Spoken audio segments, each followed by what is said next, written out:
May I come in sir? Yes please do. Thank you sir. बैठिए। नमस्ते sir. नमस्ते। बैठिए बैठिए। Thank you sir. आपका नाम रवि सिहाग है? जी सर। रवि, थोड़ा सा अपना परिचय दीजिए हमें, ताकि हम सब आपके बारे में इतना जान लें कि आपसे बात कर सकें। और हम चाह रहे हैं कि आपसे उन मुद्दों पर ज़्यादा बात करें जिन पर आप इंटरेस्टेड है बात करने में। तो आप ये भी बताएं कि किन विषयों में आपकी रुचि ज़्यादा है बात करने में। सर मेरा नाम रवि कुमार सिहाग है। मैं राजस्थान के गांव तीनडीएम, जिला श्रीगंगानगर का निवासी हूं। मैंने अपना ग्रेजुएशन पॉलिटिकल साइंस, इकोनॉमिक्स और इंग्लिश लिटरेचर से किया है। उसके बाद में सर मैंने यूपीएससी के लिए प्रिपरेशन स्टार्ट की और 1 साल IRTS के तौर पर काम किया। उसके बाद में इंडियन डिफेंस अकाउंट सर्विस के में अभी मैं कार्यरत हूँ। और सर मेरी hobbies high intense interval training, workout करना और small scale farming experiment, agriculture के विषय पर मैं ज़्यादा रुचि रखता हूँ सर। आप IRTS में थे और आपने वो छोड़ के IDAS को चुन लिया। जी सर। ये बहुत अजीब सी बात नहीं लग रही सुनने में? क्योंकि जो सर्विसेज की प्रेफरेंस नॉर्मली हम देखते हैं पिछले कई सालों से, IRTS इनवेरिएबली IDAS से ऊपर होता है। और मेरे ख्याल से आपके लिए भी रहा ही होगा शुरू में। तो फिर IRTS होने के बाद IRTS से रिज़ाइन करके IDAS को चुनना, डिफेंस अकाउंट्स को चुनना, ये एक प्रैग्मेटिक फैसला था, सर्विस ओरिएंटेड फैसला था, या कुछ और निहितार्थ हैं इसके पीछे? सर मेरा जो उद्देश्य था वो सर मुझे आगे तैयारी शुरू करनी थी। IRTS में सर एक डायनेमिक सर्विस है, टाइम कंज्यूमिंग सर्विस है। उसमें सर मैं अपनी प्रिपरेशन को जारी नहीं रख पाता। तो इसलिए सर लागत लाभ विश्लेषण के आधार पर और इंडियन डिफेंस अकाउंट सर्विस के प्रोफाइल के बारे में पढ़ा, तो सर मुझे अच्छे इसमें प्रोस्पेक्टस लगे। तो इस वजह से सर मैंने ये सर्विस ज्वाइन की थी। तो बेसिकली आपने IDAS इसलिए चुना कि टाइम आराम से मिल जाता है, काम कम करना पड़ता है और मैनेज हो जाता है। जी सर। तो ये बात सही साबित हुई उस सर्विस में आने के बाद? जी सर, ये बात सही साबित हुई है सर। मैं इस बार का मेरा मेंस अच्छा गया है और अभी मैं इंटरव्यू में हूँ, तो मैं मानता हूँ कि मैंने सही फैसला लिया था। तो अभी आप ट्रेनिंग पे हैं या सर्विस में आ चुके हैं? जी सर, मैं सर्विस में आ चुका हूँ, अभी ट्रेनिंग पे हूँ। मतलब ट्रेनिंग जो एकेडमी की है उसमें है या अभी ऑन द जॉब ट्रेनिंग में चले गए हैं? सर मैं ऑन द जॉब ट्रेनिंग में हूँ, अभी PCDA वेस्टर्न कमांड के अंडर में ऑन द जॉब ट्रेनिंग। कहाँ पोस्टेड हैं? सर चंडीगढ़ में। चंडीगढ़ में। ये बताएं कि रेलवे में बहुत समय तक एक समस्या चलती रही जिसको हम डिपार्टमेंटलाइजेशन या कंपार्टमेंटलाइजेशन बोलते हैं। इसमें दिक्कत थी कि रेलवे अकाउंट्स के लोग, रेलवे पर्सनल के लोग, रेलवे जो बाकी सर्विसेज हैं, ट्रैफिक के लोग या इंजीनियरिंग सर्विसेज के लोग, उन सब में इतना गुटबाजी होने लगी कि रेलवे के लिए मैनेज करना मुश्किल हो गया। तो फाइनली एक फैसला हुआ कि हम इन सब सर्विसेज को मर्ज करके, पुलिस को छोड़ के, RPF को छोड़ के IRMS बना देते हैं, रेलवे मैनेजमेंट सर्विस बनाते हैं, जो कि बन भी गई है। इस बार से वो उसकी वैकेंसीज भी आ गई हैं। आपको नहीं लगता कि डिफेंस में भी ऐसा कर देना चाहिए? डिफेंस अकाउंट्स, डिफेंस एस्टेट्स और फिर आर्म फोर्सेस हेडक्वार्टर सर्विस, इन सब की क्या ज़रूरत है अलग अलग? एक ही क्यों ना कर दें इन सबको? मतलब जो नॉन बैटल फील्ड सर्विसेज हैं, जो बैटल फील्ड की हैं, वो तो अलग है, लेकिन जो बैटल फील्ड में लोग नहीं जाने वाले हैं, जिनको सिविलियंस आपकी मतलब लैंग्वेज में सामान्यतः कह देते हैं, उन सर्विसेज को अलग अलग रखने का क्या प्रयोजन हो सकता है?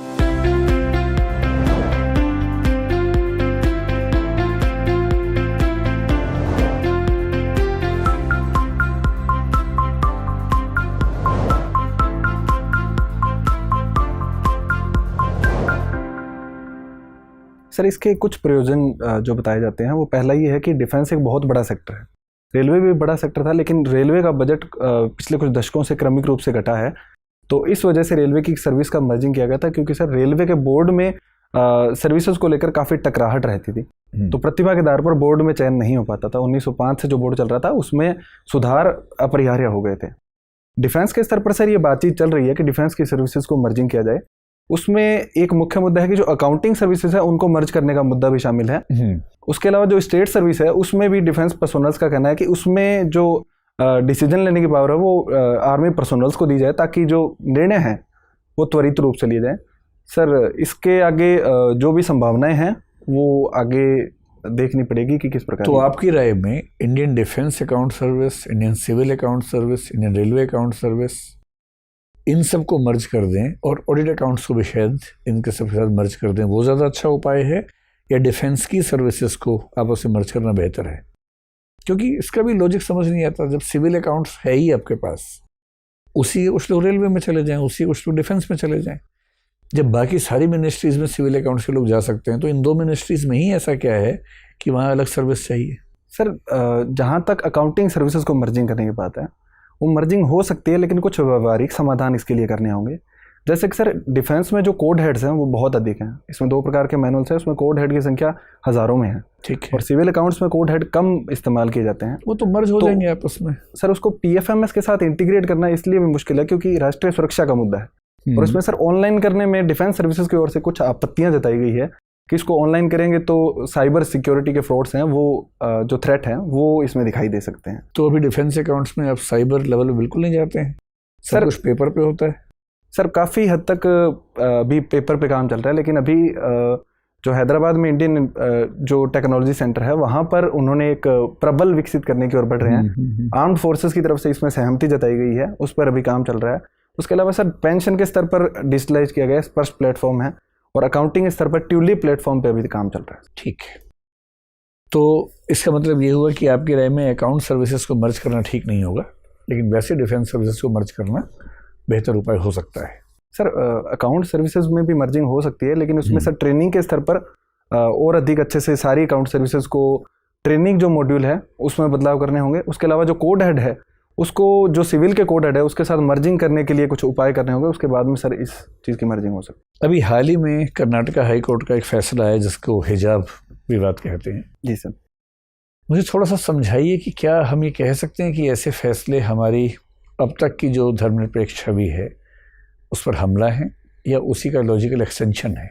सर मुझे लगता है कि जो सुप्रीम कोर्ट ने इलाहाबाद हाई कोर्ट जो कर्नाटका हाई कोर्ट है उन्होंने जो हिजाब पर फैसला दिया है वो एक प्रकार से तर्क संगत है, क्योंकि कोर्ट ने कहा था कि हिजाब पहना वो आवश्यक धार्मिक प्रथाओं में नहीं आता है, और किसी भी प्रकार के इंस्टीट्यूशन में जहाँ के अपनी इक्विटी के जितने भी रूल्स हैं वहाँ पर अगर इस प्रकार के धार्मिक प्रतीकों को आमंत्रित किया जाएगा तो सर ये वहाँ के जो रूल्स हैं उसके खिलाफ है। ये बताइए कि एसेंशियल प्रैक्टिसेस ऑफ रिलीजन जो आर्टिकल 25 के बेस पे एक डॉक्ट्रिन है हमारे सुप्रीम कोर्ट की, उस डॉक्ट्रिन में ऐसा क्या है, जैसे एक एग्जांपल के तौर पर कोई मुस्लिम महिला अगर हिजाब पहने तो कर्नाटका हाई कोर्ट का फैसला है कि वो एसेंशियल प्रैक्टिस ऑफ रिलीजन नहीं है।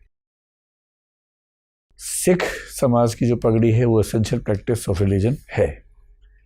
ऐसे कौन से पैरामीटर्स हैं जिसके बेस पर अलग अलग धर्मों के लिए ये फैसले हम करते हैं? वो पैरामीटर्स, मतलब मेरी व्यक्तिगत राय है कि पैरामीटर्स बहुत ठोस हैं, लेकिन मैं आपसे सुनना चाह रहा हूँ, समझना चाह रहा हूँ कि वो क्या पैरामीटर्स हैं जिनसे फैसले होते हैं।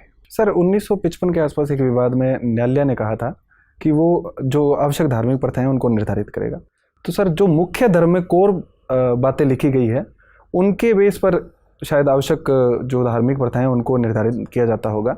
जो सिख धर्म है उसमें 5 जो ककार हैं उनके धर्म पर जो पगड़ी है वो केशों को बांधने के लिए आवश्यक समझी जाती है, इस वजह से वहाँ पर अलाउ किया गया।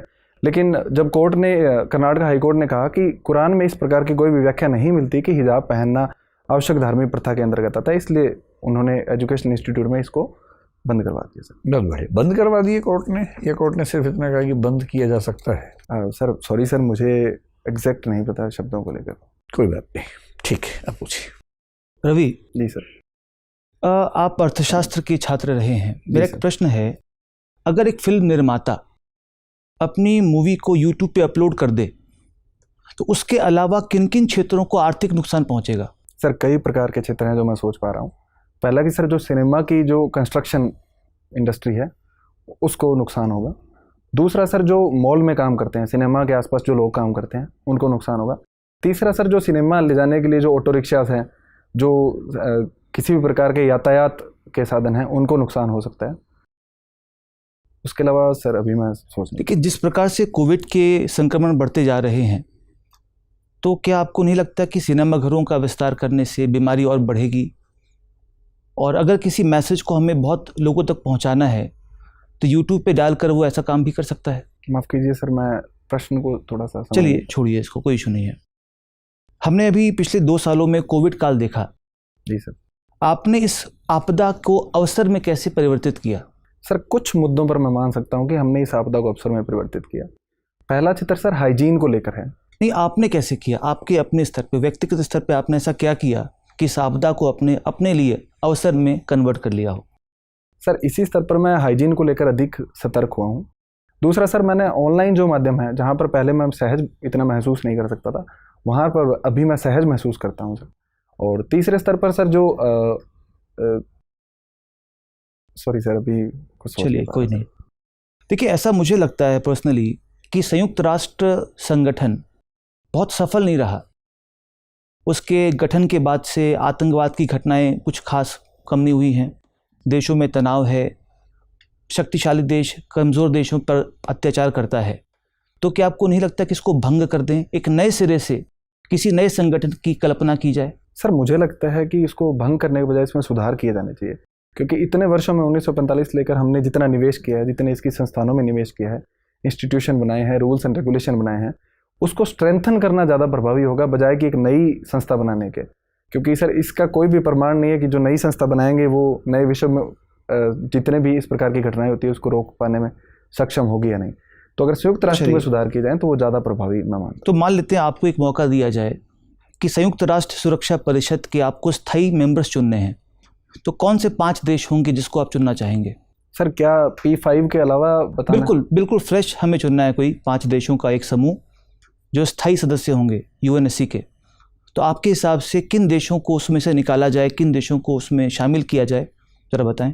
सर मैं मानता हूं कि एक महाद्वीपीय प्रतिनिधित्व को मैं एक क्राइटेरिया मानूंगा, जिसमें अमेरिका को नॉर्थ अमेरिका से मैं लेना चाहूँगा, और एशिया में सर मैं 2 या 3 देशों को लेना चाहूँगा क्योंकि काफ़ी बड़ा महाद्वीप है, जिसमें रूस, चीन, भारत या जापान, इन चारों में से 2 या 3 को मैं लेना चाहूँगा। उसके अलावा सर अफ्रीका से 2 या 3 देशों का प्रतिनिधित्व मैं चाहता हूँ, और यूरोप से 1 या 2 देशों का प्रतिनिधित्व, जिसमें हमारे पास 5 देशों का ही एक व्यवस्था है। तो 5 देशों का नाम बताइए मुझे आप। सर अमेरिका, ठीक है, भारत, ठीक है, चीन, दक्षिण अफ्रीका और जर्मनी।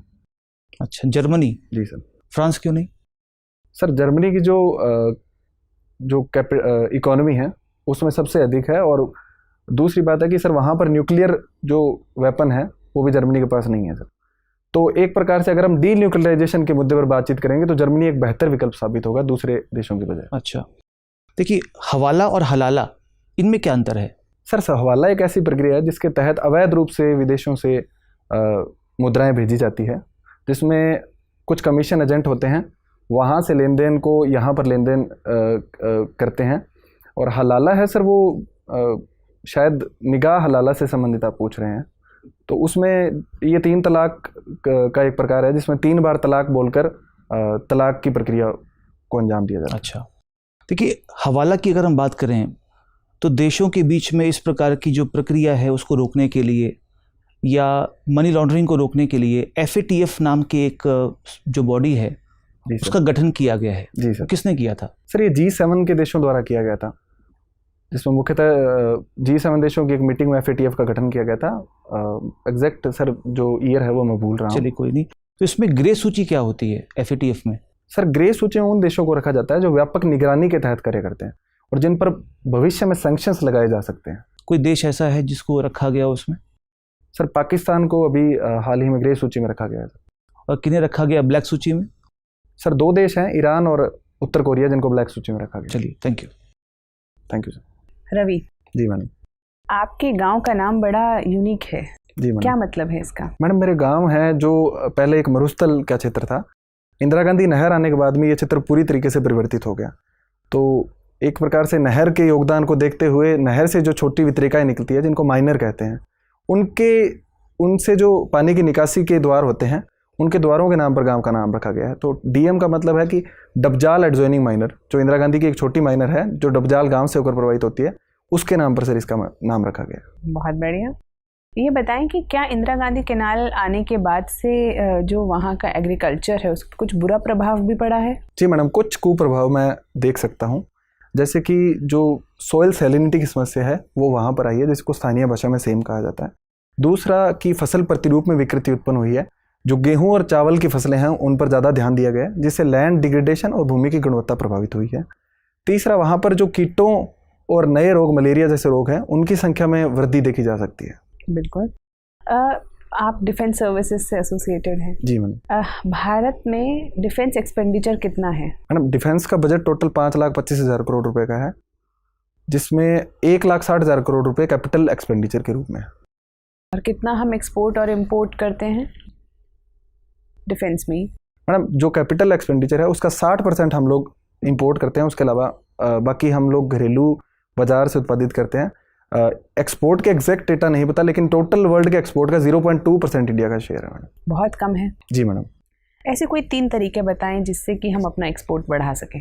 मैडम पहला जो सरकार जिन पे काम भी कर रही है, पहला की है कि जो स्थानीय उद्योग हैं उनको हमें बड़ी मात्रा में सरकारी जो PSUs हैं या स्वतंत्र रूप से उनको उत्पादन में लगाना होगा। दूसरा, विदेशों के साथ में टेक्नोलॉजी ट्रांसफ़र के जो एग्रीमेंट है उनको साइन करने पड़ेंगे। और तीसरा, मैं ये मानता हूँ कि एक व्यापक इकोसिस्टम डेवलप करना पड़ेगा जिससे हम लोग एक्सपोर्ट अच्छे से कर सकते हैं। क्या अभी हाल ही में हमने कुछ एक्सपोर्ट किया भी है या एक्सपोर्ट एग्रीमेंट साइन किया है जो कि काफ़ी महत्वपूर्ण हो हमारी एक्सपोर्ट पॉलिसी के लिए? जी मैडम, फिलीपींस के साथ में $375 मिलियन का ब्रह्मोस मिसाइल का हमने एग्रीमेंट साइन किया है। उसके अलावा आर्मेनिया के साथ में सवाती रडार का हमने एग्रीमेंट साइन किया है। बहुत बढ़िया। अच्छा, मुझे ये बताएं, आप तो बहुत सारे डिफेंस सिस्टम्स के बारे में जानते होंगे। ऐसे कौन से 5 वेपन सिस्टम्स हैं इंडियन डिफेंस के पास जिन्हें हम अपनी सुरक्षा का स्तंभ मान सकते हैं? मैडम आर्मी के स्तर पर बोलूँ तो T-90 टैंक और अर्जुन टैंक है, वो मेन स्तंभ है। उसके अलावा जो हमारी IMDB कार्यक्रम के तहत जो मिसाइल्स हैं वो दूसरा रक्षा का स्तंभ है। तीसरा, जो हमारी न्यूक्लियर सबमरीन है वो हमारी रक्षा का स्तंभ है। चौथा, एयरफोर्स स्तर पर राफेल विमान है, वो हमारी रक्षा का स्तंभ है। और पांचवा जो हमारा रडार सिस्टम है जो कि दुश्मनों और अवॉक सिस्टम है, वो हमारी रक्षा का स्तंभ। बिल्कुल सही। अगर आपका चयन हो जाता है, आपको एक जिले का, अपने ही जिले का कहिए, DM बना दिया जाता है, तो आप महिला सशक्तिकरण के लिए क्या एकदम कॉन्क्रीट स्टेप्स उठाएंगे? मैडम मैं सबसे पहले मेरे ऑफिस से स्टार्ट करूँगा। मेरे ऑफिस के अंदर जितनी भी महिलाएं काम कर रही हैं मैं उनको प्रोत्साहित करूँगा और एक समिति बनाऊँगा जिसमें महिला सदस्यों को रखकर इस कार्य के लिए एक योजना तैयार करूँगा। उसके बाद में मैडम मैं जितने भी SDM और BDO हैं उनके स्तर पर एक मीटिंग लूँगा और उन्हें अपनी योजना के बारे में बताऊँगा। सबसे महत्वपूर्ण काम मैडम मैं जो करूँगा वो ग्राम सभा के स्तर पर करूँगा। ये देखा जाता है कि ग्राम सभा की मीटिंग्स गाँवों के स्तर पर बहुत कम मात्रा में होती है। मैं खुद वहाँ पर कुछ गाँवों का दौरा करूँगा और कुछ गाँवों का वीडियो कॉन्फ्रेंसिंग के जरिए वहाँ पर वैल्यूएबल इनपुट लूँगा और वहाँ पर जो सरकार की योजनाएं हैं और जो कार्यक्रम हैं उनको इम्प्लीमेंट करूँगा। दूसरा, महिला साक्षरता के स्तर पर मैं जो भी सरकारी योजनाएं हैं उनके अच्छे से इम्प्लीमेंट के लिए एक प्रगति रिपोर्ट भी मंगवाऊँगा। तीसरा, जो विमेन का हेल्थ है उसमें जो ग्राउंड लेवल के कार्यकर्ता हैं जैसे आशा कार्यकर्ता है, ANM कार्यकर्ता है, उनको एक प्रकार से प्राइज़ की व्यवस्था करके उनको अच्छे काम के लिए प्रोत्साहित करूँगा जिससे ये काम अच्छे से कर पाऊँगा। अच्छा, अगर एजुकेशनल एम्पावरमेंट और फाइनेंशियल एम्पावरमेंट से किसी एक को चुनना हो महिलाओं के लिए, किसे चुनेंगे? मैडम मैं एजुकेशनल एम्पावरमेंट को चुनूँगा। अच्छा, फाइनेंशियल एम्पावरमेंट को नहीं चुनेंगे? मैडम अगर एक को चुनना होगा तो एजुकेशनल एम्पावरमेंट को चुनूँगा। ठीक है। एक बॉडी बनाई है सरकार ने, national data and analytics platform. जी मैडम। क्या कार्य करती है ये बॉडी? सॉरी मैडम, मैंने इसके बारे में सुना नहीं है, मैं जाके इसके बारे में देखूँगा। चलिए एक सिचुएशन ले लेते हैं कि आपके सबऑर्डिनेट्स आपकी बात मानने से मना कर देते हैं और वो किसी भी तरीके से अपने स्टैंड से हिलने के लिए तैयार नहीं है, क्या करेंगे आप? मैडम मैं सबसे पहले जो सबऑर्डिनेट्स हैं उनसे बातचीत का विकल्प अपनाऊंगा और उनसे उनकी जो नाराज़गी है या फिर जो वो मेरी बात नहीं मानते हैं उनके कारणों पे बातचीत करूंगा कि क्या कारण है कि वो मेरी बात नहीं मान रहे हैं। उनसे प्रॉपर कम्युनिकेशन करूंगा कि हो सकता है किसी कम्युनिकेशन गैप की वजह से वो मेरी बात नहीं मान रहे हैं और अगर फिर भी मैं उम्मीद करता हूँ कि मैं उनसे बातचीत के द्वारा हल निकालने में सफल हो पाऊँगा। और अगर ऐसा नहीं हो पाता है तो मैडम जो किसी सीनियर की जो रिटर्न ऑर्डर हैं मैं लिखित में उनको ऑर्डर दूंगा जिससे कि उनके लिए बाध्यकारी हो जाएगा कि वो मेरी बात माने। मेरा अंतिम सवाल, अरुणाचल प्रदेश की कैपिटल क्या है? मैडम ईटानगर है। धन्यवाद। Thank you madam. Ravi Kumar ji, आप राजस्थान से आते हैं जी। मुझे बताइए, राजस्थान को रंगीला राजस्थान क्यों कहते हैं? मैडम राजस्थान के बारे में कहा जाता है कि प्रकृति ने यहाँ पर भूरे रंग के अलावा कुछ भी नहीं दिया, तो राजस्थान वासियों ने इस चुनौती का सामना रंग बिरंगे चित्रों के द्वारा किया है। वहाँ की लोक कला, लोक संस्कृति, लोक चित्र, इस सभी में चटकीले रंगों का प्रयोग अधिक मिलता है, तो इसलिए राजस्थान को रंगीला राजस्थान कहते हैं। अच्छा, जेंडर कलर पेयरिंग के बारे में सुना है आपने? माफ़ कीजिए मैडम, अच्छा, मैं परिचित नहीं हूँ। आपने पिंक फॉर गर्ल्स और ब्लू फॉर बॉयज़ इसके बारे में सुना है? जी। क्यों है ऐसा? गुलाबी रंग महिलाओं के लिए और नीला रंग पुरुषों के लिए, क्या कारण हो सकता है इसके पीछे? मैम एक कारण मैं ये सोच पा रहा हूँ कि गुलाबी रंग है वो हल्का रंग है, लाइट रंग है और शांति का प्रतीक इसको माना जाता है। और नीला रंग है वो चटकीला रंग है, थोड़ा भड़काऊ रंग है और पुरुषों को जनरली थोड़ा अधिक साहसी, क्रोधी आदि उपाधियों से सुसज्जित किया जाता है। तो एक ये कारण मैडम मैं सोच पा रहा हूँ। अच्छा, तो अगर आपको एक कलर चुनने को कहा जाए जिसमें दोनों के गुण आ जाएं तो आप कौन से रंग को चुनेंगे जो महिलाओं और पुरुषों दोनों के गुणों को समाहित करे अपने अंदर? कोई एक कलर? सफ़ेद रंग मैं चुनूंगा, मेरा पसंदीदा रंग भी है। अच्छा, ठीक है। आपने अपने शौक में लिखा है HIIT, high intensity interval training, आप करते हैं? जी मैडम। नियमित रूप से करते हैं? मैडम वीक में 4 या 5 दिन में करता हूँ। क्या क्या करते हैं उसमें आप? मैडम मैं बर्पीज करता हूँ, कमांडो ट्रेनिंग करता हूँ, उसके अलावा lunges, squats, jumping squats, running में मैडम मैं जनरली स्प्रिंट्स करता हूँ, उसमें 20 सेकंड स्प्रिंट 20 सेकंड ब्रेक, इसको गिबाला टेक्निक बोलते हैं, वो जनरली मैं करता हूँ। तो रनिंग ये तो आप ट्रेडमिल पे करते होंगे?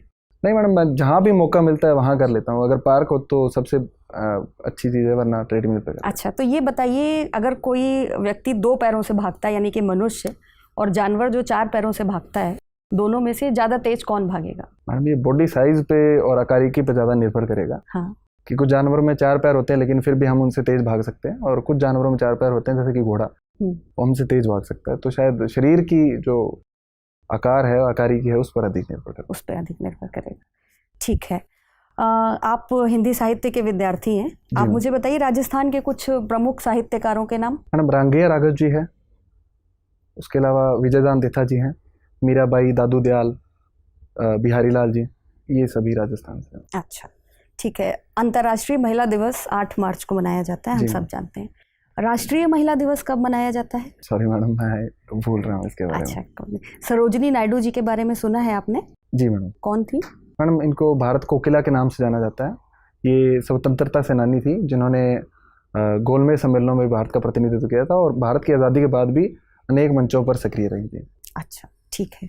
क्योंकि आप बहुत अच्छी एक्सरसाइजेस करते हैं, आपने बताया ना अभी, स्क्वाट्स, जंपिंग स्क्वाट्स, बर्पीज। जी मैडम। इन सब में कौन से बॉडी पार्ट का रोल सबसे ज़्यादा होता है? दिल का, फेफड़े का या पैरों का? मैडम वैसे तो पूरा शरीर ही इसमें लगता है, लेकिन शायद सबसे ज़्यादा रोल पैरों और हाथों का ज़्यादा होता है। पैरों और हाथों का होता है, दिल और फेफड़े का योगदान नहीं होता? क्योंकि कोविड जब आया था तो उस समय जब वर्कआउट करते थे मास्क लगा के, तो पैर और हाथ कितने भी मजबूत हों, आप इजीली कर लेते थे वर्कआउट। मैडम शायद ये दोनों बाहर रूप से दिखाई देते हैं तो शायद मैंने सोचा होगा, लेकिन हत्या के योगदान को भी नकार नहीं सकते। शायद सबसे इम्पोर्टेंट योगदान मैं मान सकता हूँ कि उसका होगा। अच्छा, एक घटना हुई राजस्थान में अभी दौसा के लालसोट में, जहाँ पे किसी प्रसूता स्त्री की मृत्यु हो गई थी और डॉक्टर के अगेंस्ट में केस हो गया था हत्या के अपराध का, और उन्होंने आत्महत्या कर ली थी उन डॉक्टर ने। आपको क्या लगता है, जो ये इस तरीके की घटनाएं होती हैं और कई बार समाज में हमारे सामने आती हैं, इनको रोकने में प्रशासन क्या भूमिका निभा सकता है? मैडम इस प्रकार की घटनाओं को 2 तरीकों से डील किया जा सकता है। एक तो निवारक और दूसरी जागरूकता के स्तर पर। निवारक के स्तर पर ये होना चाहिए कि जो डॉक्टर्स हैं, किसी भी डॉक्टर का ये मानना नहीं होता कि वे किसी भी पेशेंट को हानि पहुंचाए, वो अपना काम पूरी ईमानदारी से करता है।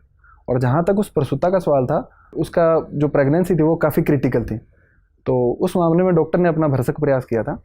लेकिन जो तनाव है जो भीड़ के स्तर पर, उसको प्रशासन के द्वारा अच्छे से नियंत्रित करने की ज़रूरत है, जिसमें डॉक्टर को सुरक्षा के साथ साथ में भीड़ की किसी भी कार्रवाई को रोका जा सके।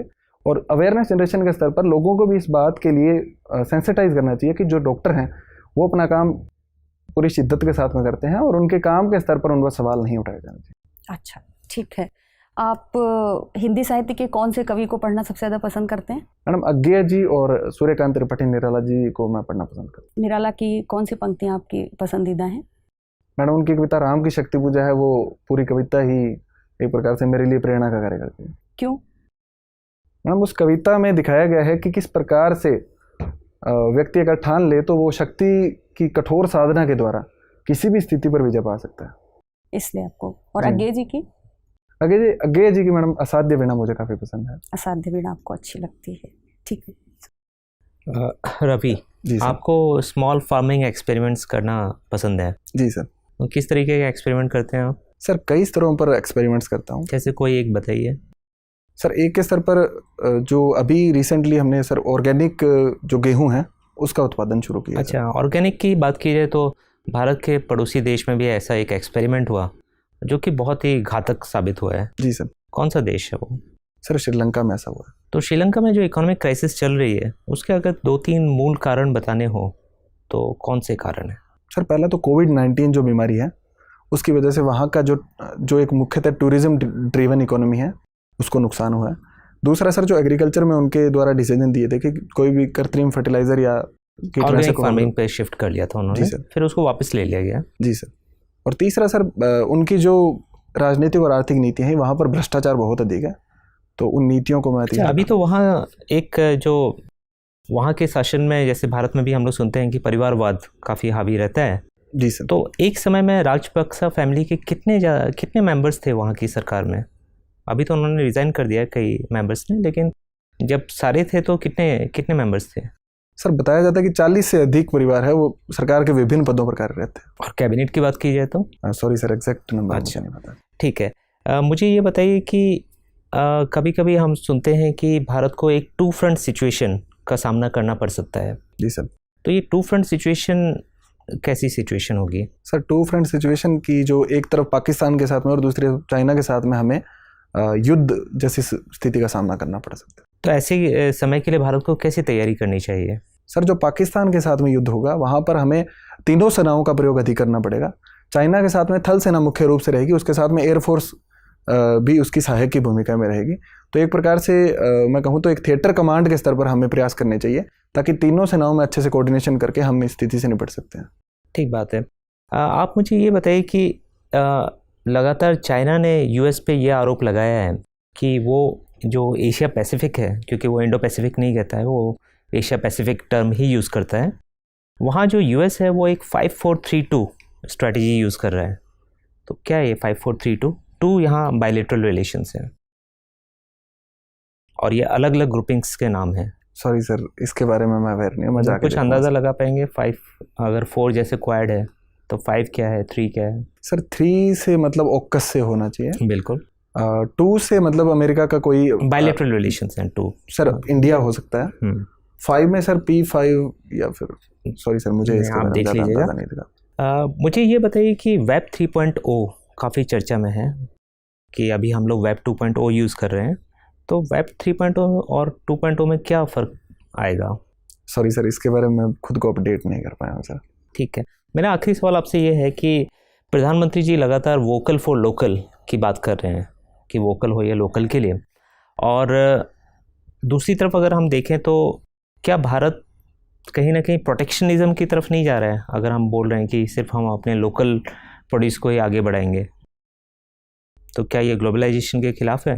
नहीं सर, ग्लोबलाइजेशन के खिलाफ हमें नहीं मानना चाहिए, क्योंकि भारत का जो स्टैंड है वो एक प्रकार से प्रोटेक्शनिज्म ना होकर हमारे घरेलू उद्योगों को प्रोत्साहन देने का अधिक है, जिसमें हम लोगों ने टैरिफ अधिक नहीं बढ़ाए हैं, लेकिन हम लोग बट ऐसे ही अमेरिका फर्स्ट है, वो तो प्रोटेक्शनिज्म है। लेकिन सर वहाँ पर उन्होंने टैरिफ के स्तर पर वृद्धि की थी। जो चीन से आने वाले माल थे उन पर उन्होंने एक प्रकार से टैरिफ और नॉन टैरिफ बैरियर लगाए थे। भारत में इस प्रकार की कार्रवाई न करके हमारा ध्यान सिर्फ घरेलू उद्योगों के अधिक प्रोत्साहन देने पर है। Thank you Ravi sir. Ravi, आपने कश्मीर फाइल्स फिल्म देख ली है? सॉरी सर, मैं उसको देख नहीं पाया हूँ सर। मैं देख रहा हूँ कि सारे कैंडिडेट्स कह रहे हैं कि नहीं देख पाए, और मुझे लग रहा है कि ये एक योजना है कि प्रश्न से बचा जा सके। जी नहीं सर, मैं सोच रहा था इसको देखने का, लेकिन समय नहीं निकाल पाया सर। अच्छा ठीक है। आप असाध्य वीणा आपकी प्रिय कविता है आगे की लिखी हुई। जी सर। आपने IRTS पहले ज्वाइन किया, फिर आप इंडियन डिफेंस अकाउंट सर्विस में आए। क्या IAS आपके लिए भी असाध्य वीणा है? नहीं सर, मैं मानता हूँ कि IAS असाध्य वीणा नहीं है। मैं इसके लिए प्रयास कर रहा हूँ, और एक प्रकार से सर मैंने बहुत डेडिकेटेड होकर इसके लिए प्रयास किए हैं। असाध्य वीणा में जिस प्रकार से आत्मनिवेदन के भाव से वीणा जागृत होती है, तो मैं मानता हूँ कि सर मैंने अपने स्तर पर पूर्णता से प्रयास किया है, और मुझे उम्मीद है कि सर मैं सफल हो जाऊँगा। तो जैसे बहुत लोग असाध्य वीणा को साधने में लगे हुए थे, पर प्रियमवत कुछ वजहों से साध पाया। IAS बनने के लिए बहुत लोग लगे हुए हैं, आपने ऐसा अलग से क्या किया कि आप इसके प्रियमवत मान लिए जाएं? सर मेरे में उस चीज़ को लेकर डेस्परेशन नहीं है कि मैं अगर IAS नहीं बनूंगा तो मैं ज़िंदगी में कुछ नहीं कर पाऊंगा या ऐसा कुछ। सर मैंने ये माना है कि ये मेरा अंतिम प्रयास है, इसमें अगर मैं सफल होता हूँ तो मैं IAS में जाऊँगा, अदरवाइज सर मैं इसी सर्विस में आगे के लिए अच्छा सोचूंगा सर। अच्छा, बहुत बढ़िया। ये बताएं कि ऐसा कहा जाता है कि हिंदी माध्यम का रिजल्ट जो यूपीएससी में खराब होता है सिविल सेवाओं में, उसके पीछे बहुत सारे कारण हैं। ये भी कहा जाता है कि उसके पीछे यूपीएससी भी एक कारण है, क्योंकि यूपीएससी एक इनसेंसिटिव तरीके से इस विषय को देखता है। आप हिंदी माध्यम के बड़े ब्राइट कैंडिडेट हमें लग रहे हैं। मैं आपकी राय जानना चाह रहा हूँ कि ऐसा क्या कारण है कि हिंदी माध्यम की परफॉर्मेंस का लेवल सिविल सर्विसेज में वैसा नहीं है जैसे पहले था एक ज़माने में, और क्या उपाय इसके किए जाने चाहिए सरकार को, यूपीएससी को या किसी भी मंच को, जिससे ये रिप्रेजेंटेशन ठीक हो सके? क्या एग्ज़ाम के सिस्टम में कुछ करने की ज़रूरत है या कुछ और? सर, सबसे पहले मैं ये बताना चाहूँगा कि जो यूपीएससी एक बहुत ईमानदार संस्था है और इस प्रकार के किसी भी यूपीएससी पर किसी भी सवाल उठाना सही नहीं होगा। इसके लिए सर मैं दो प्रकार के उपाय सोच सकता हूँ, एक तो शॉर्ट टर्म और एक long term. Sir, short term में ये होना चाहिए कि जो एक मुख्य समस्या अनुवाद को लेकर रहती है कि जो अनुवाद है वो बहुत ही यांत्रिक और कंप्यूटरीकृत होते हैं, तो अनुवाद के स्तर पर अगर अच्छे से प्रयोग किए जाएँ तो शायद हिंदी माध्यम के विद्यार्थी प्रश्नों को अच्छे से समझ पाएंगे। जैसा कि सर प्लेटो ने कहा है कि प्रश्न को समझ लेना ही आधा उत्तर है। और सर इसके अलावा सर लॉन्ग टर्म पर्सपेक्टिव में मैं बात करूं तो सर इसमें जो एजुकेशन सिस्टम है उसमें सर भारतीय भाषाओं को हमें अधिक सम्मिलित करना होगा। जैसा कि अभी इंजीनियरिंग और मेडिकल कॉलेज में हम मेडिकल स्तर पर हम लोग भारतीय भाषाओं को शामिल कर रहे हैं, तो उनके स्तर पर प्रोत्साहन देने की अधिक आवश्यकता है। सर, जो तकनीक का विकास है वो असमानताओं को कम करता है या बढ़ाता है? मुझे दो एग्जाम्पल देके समझाइए, कुछ ऐसे संदर्भ जहाँ तकनीक के विकास ने असमानताओं को या विषमताओं को बढ़ाया हो, और दूसरा जहाँ तकनीक के विकास ने विषमताओं को कम किया हो। सर, एक उदाहरण से मैं दोनों समझाने का प्रयास करूँगा। ठीक है। सर, मोबाइल फ़ोन है तो उसने एक प्रकार से जो हमारा सूचना का अधिकार है उसके स्तर पर सारों को समान प्लेटफॉर्म पर रखा है कि एक गरीब से गरीब व्यक्ति भी इंटरनेट के माध्यम से सूचना ग्रहण कर सकता है।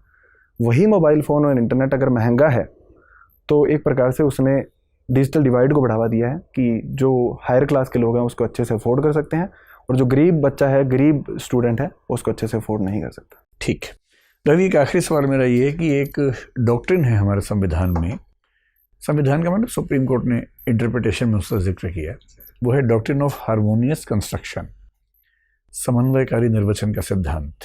ये क्या सिद्धांत है और किस किस रेफरेंस में इसका इस्तेमाल किया जाता है?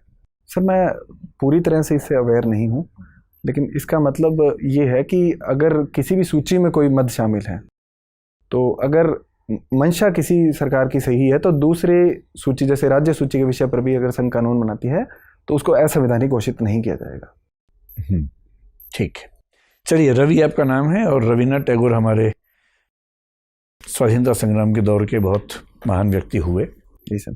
ऐसी 5 समानताएं जो आप में और उनमें हो और हम, मतलब काल्पनिक नहीं, असली।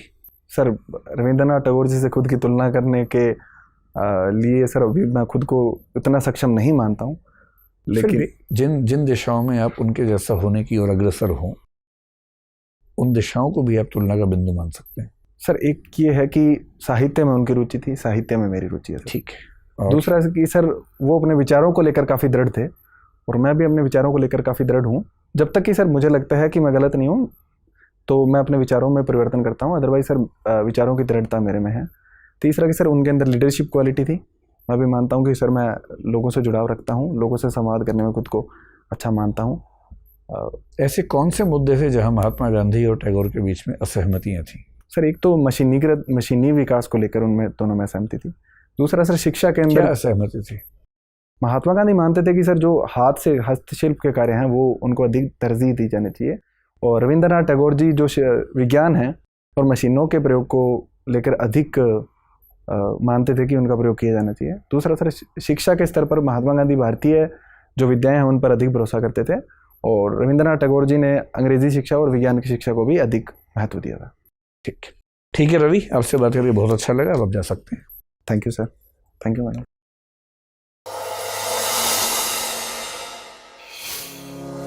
टीम दृष्टि पेश करती है आईएएस की तैयारी का अनूठा और स्थायी ऑनलाइन विकल्प, क्योंकि अब दिल्ली का क्लासरूम आ गया है आपके मोबाइल में। कोर्स में एडमिशन और लाइव क्लासेस के लिए डाउनलोड करें दृष्टि लर्निंग ऐप या हमें फ़ोन करें दिए गए फ़ोन नंबर्स पर। मैं एक मिनट सर। आइए। Thank you sir. बैठिए। Thank you sir. कैसा अनुभव रहा? सर अच्छा अनुभव था। ठीक है, अब कुछ कहने को बचा नहीं है, कहने सुनने को बचा नहीं है। जी सर। तैयारी तुम्हारी बहुत शानदार है सर, सही आंसर दिए, सोच समझ के दिए और दिल पे नहीं आता था। कोई ऐसी वजह नहीं है कि इस बार वो बात मतलब असाध्य में ना सध जाए। जी सर। इस बार तो सधनी चाहिए। मेंस तुम्हारा इस बार ज़बरदस्त हुआ ही है। जी सर। है ना? तो कोई ऐसी वजह नहीं है। कुछ जो छोटी मोटी बातें हैं वो बताएं। जैसे तुम जब आए थे 2 बटन लगा रखे थे। जी सर। उसको खोलने में टाइम ज़्यादा लग रहा था, तो एक जी उपाय हो सकता है कि एक ही बटन लगाओ ताकि वहाँ टाइम ज़्यादा वेस्ट ना हो। सर आज ही मन लगा था, वैसे मैं खुला ही रखता हूँ सर। हाँ, तो खुला भी ठीक। 2 बटन में कहीं खोलने में टाइम ज़्यादा लग रहा है और वो 1-2 सेकंड भी थोड़े से ना कभी कभी चुभ सकते हैं किसी को। जी सर। बाकी सीटिंग वीटिंग ठीक है। ड्रेस तो आपकी शानदार है, बहुत ही बढ़िया ड्रेस है, कहीं कुछ कहने की बात ही नहीं है। और शुरू में पहले 2-3 मिनट में 2 शब्दों का उच्चारण गलत हुआ था। जी सर। अब तब सवाल मैं ही पूछ रहा था, मैं लिख नहीं पाया, तो बाद में मुझे एक तो याद आ गया। अब बाकी रिकॉर्डिंग में देखना। जी सर। एक तो प्रोस्पेक्ट्स बोलना था, प्रोस्पेक्टस आपने बोला था। जी सर। तो वो थोड़ा सा ध्यान रखना। ठीक है। एक हिंदी का शब्द था, मैं वो मिस कर रहा हूँ, वीडियो देख के आपको समझ में आएगा। मुझे भी लगा था, बट मैं खुद बोल रहा हूँ सर की क्या। देखो, एक तो उच्चारण की गलतियाँ क्या हैं, जो रीजनल टच होता है उसको हम गलती नहीं मानते। जी सर। जैसे एक शब्द था परिपक्व, अब वो राजस्थान का व्यक्ति जब बोलता है परिपक्व ऐसे कुछ बोलता है, वो तो रीजनल टच है, उसमें कोई दिक्कत नहीं है। लेकिन ऐसा एक शब्द आया था, एक बार आप देखेंगे तो समझ में आएगा, कुछ मिस्टेक थी, बस वो देख लेना। IDAS IRTS आपने बड़ा अच्छा बताया, पर ये वाला तर्क जो है कि IDAS में काम कम करना पड़ता है, इस पे पर रीथिंक कर सर। मैंने ये तो बोला ही नहीं था कि काम करना पड़ता है, मैंने कहा सर वो ज़्यादा उसमें काम मतलब टाइम कंज्यूमिंग ज़्यादा है सर वो। हाँ, लेकिन भाव तो वही आता है। इससे अच्छा उत्तर मैं भी सोच नहीं पा रहा हूँ। जी सर। लेकिन एक बार सोचो इस पे। सर ईमानदार आंसर यही है, बाकी मैं और सोचता हूँ सर। हाँ, ईमानदार आंसर खैर है ही। जी सर। तो कोई बात ही नहीं। IDES IDAS AFH वो ठीक था। आपने डिफेंस में तो काफ़ी अच्छी तैयारी कर ली है, बहुत बढ़िया तैयारी डिफेंस पे। हिजाब वाला भी आपका एनालिसिस ठीक था। उसमें बस ये ध्यान रखना कि सुप्रीम हाई कोर्ट ने सिर्फ इतना कहा है कि अगर किसी इंस्टीट्यूशन के पास यूनिफॉर्म लगाने का अधिकार है तो वो ऐसा कर सकता है। जी सर। ये कोई कंपल्शन नहीं है। ठीक है। ये स्टेट गवर्नमेंट को डिसाइड करना है, अगर वो करना चाहे तो करे, ना करना चाहे तो ना करे। जैसे अभी भी केंद्रीय विद्यालय में हिजाब अलाउड है। जी सर। उस सेंटर को डिसाइड करना है, सेंटर की पॉलिसी अब तक है तो चल रहा है। तो ये क्योंकि शिक्षा दोनों के पास है ना, स्टेट के पास भी सेंटर के पास भी, तो वो हर जुरिस्डिक्शन में चलेगा। जो सजेशन देना है आपको बेसिकली, एक तो जो पिछले साल की तुलना में ज़्यादा है वो है पॉज। आपका प्रश्न सुनने के बाद जवाब देने से पहले का जो समय है थोड़ा सा ज़्यादा है और वो थोड़ा सा आर्टिफिशियल लगता है। अब ये जानबूझ के आप कर रहे हैं या इतना टाइम सच में सोचने में लग रहा है और उस टाइम तक आप देखते रहते हैं मेंबर को भी, तो मुझे नहीं लगता कि मेंबर को देखते हुए सोच पाते होंगे ज़्यादा कुछ। सर मैं फ्रेम करने का ट्राई करता हूँ सर, जैसे मुझे लगता है कि थोड़ी फ्रेमिंग में इशू है, मैं आंसर को अच्छे से फ्रेम करने के लिए जैसे कर रहे हो ना उतना ठीक है। अभी जैसे पॉज आपने बहुत कम लिया। जी सर। उस समय थोड़ा सा ज़्यादा है। इसको आप देखना वीडियो में, हम सबकी सहमति इस मामले में कि पॉज थोड़ा ज़्यादा है और चुभने वाला है। ठीक है सर। उसे थोड़ा सा कम करो। बस स्पेशली ऐसे प्रश्न में जहाँ सोचने की ज़रूरत समझ में नहीं आ रही है, वहाँ भी पॉज आए तो फिर चुभता है। तो जो आज के बोर्ड का सबसे महत्वपूर्ण सुझाव है वो है पॉज कम करने का। दूसरा, शुरू के कुछ प्रश्नों के उत्तर में हिंदी के बहुत कठिन शब्दों का इस्तेमाल आप कर रहे थे, जो यहाँ तो हम सब समझ रहे हैं। इन यूपीएससी में चांसेस हैं कि 2-3 मेंबर्स ना समझ पाए। जैसे अविवेकपूर्ण एक शब्द आया था। जी सर। और वो 2-3 शब्दों के साथ जुड़ के आया था, वो शब्द भी अपने आप में मुश्किल थे। जी सर। तो बेहतर है कि जहाँ लगे कि बहुत कठिन शब्द है, या तो अंग्रेजी में साथ में उसका अनुवाद कर दीजिए या सामान्य अंग्रेजी का शब्द बोल देंगे तो बेहतर रहेगा। जी सर। ये शुरू के 3-4 मिनट में ज़्यादा है, जब देखेंगे तो समझ में आएगा। हलाला आपने गलत बताया, हवाला और हलाला की तुलना में। हलाला तो अगर कोई मुस्लिम व्यक्ति तलाक दे दे पत्नी को, उसके बाद फिर उसी महिला से शादी करना चाहे, तो एक नियम है कि उस महिला को पहले किसी और व्यक्ति से शादी करनी होगी और विवाह को मुकम्मल करना होगा फिजिकल रिलेशंस के रूप में। उसके बाद वहाँ से तलाक मिलेगा, फिर वो व्यक्ति अपनी पत्नी से पुनः शादी कर पाएगा। इसको बोलते हैं हलाला। जी सर। तो 3 तलाक वाला मामला नहीं है, वो अलग चीज़ है 3 तलाक वाली। ठीक है। और अपने गांव का जिक्र बहुत अच्छा हुआ। डिफेंस बजट वगैरह आपने बड़ा अच्छा बताया। विमेन एम्पावरमेंट बहुत ही अच्छा बताया।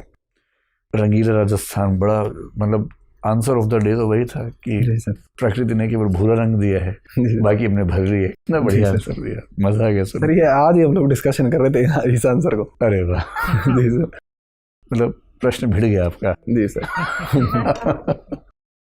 पेपर लीक हो गया है ना।